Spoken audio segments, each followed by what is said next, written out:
this video, we'll talk about how to install the Lightcloud Blue ZDIM family of smart wireless dimmers.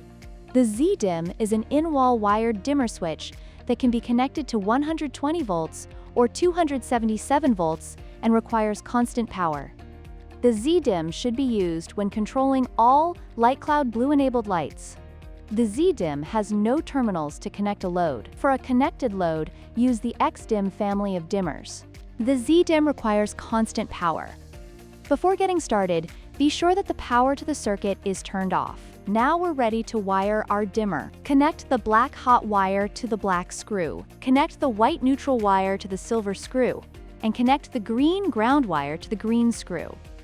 The Lightcloud Blue lights should also be wired to constant power. Once installation is complete, the ZDIM can be paired to the Lightcloud Blue mobile app and is ready to be configured.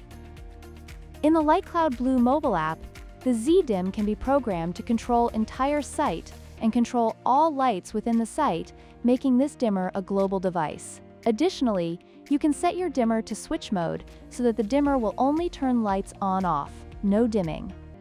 Decide how the dimmer behaves in the event of a power outage. Choose between lights turning back on at their last known dim level or at their last state. The face of the XDIM has indicator lights. The brightness of these lights and how long they stay on can be adjusted here as well.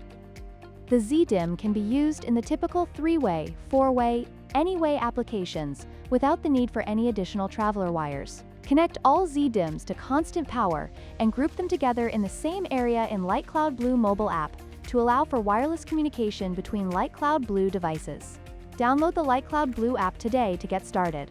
For any questions about installation, contact the Lightcloud support team.